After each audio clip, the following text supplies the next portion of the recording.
பாஜக தேசிய அரசியலில் முக்கிய மாற்றமாக பதவிக்காலத்தை முடித்திருக்கும் ஜே.பி. நட்டாவை தொடர்ந்து பீகாரை சேர்ந்த நிதின் நபின் அவர்கள் பாஜகவின் தேசிய தலைவராக நியமிக்கப்பட்டுள்ளார்.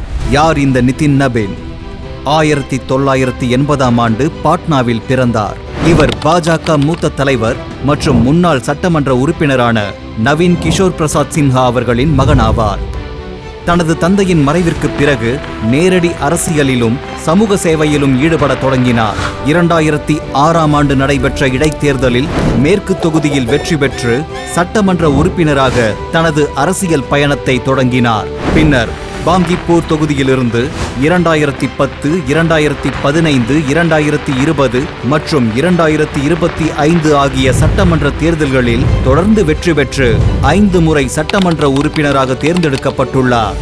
பீகாரில் நிதிஷ்குமார் தலைமையிலான ஆட்சியில் கட்டுமானத்துறை அமைச்சராக இருக்கும் நிதின் நபின் பாஜக அமைப்பு பணிகளில் நீண்ட அனுபவம் கொண்டவராக கருதப்படுகிறார்.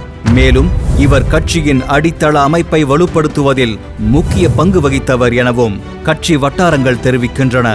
நிதின் நபின் தொண்டர்களுடன் நெருக்கமானவராகவும் மத்திய தலைமைக்கு நம்பிக்கைக்குரியவராகவும் பார்க்கப்படுகிறார். இவர் பீகாரில் கட்சியின் அமைப்பு பணிகள், தேர்தல் மேலாண்மை, தொண்டர் வலையமைப்பு ஆகியவற்றை ஒருங்கிணைப்பதில் முக்கிய பங்கு வகித்துள்ளார்.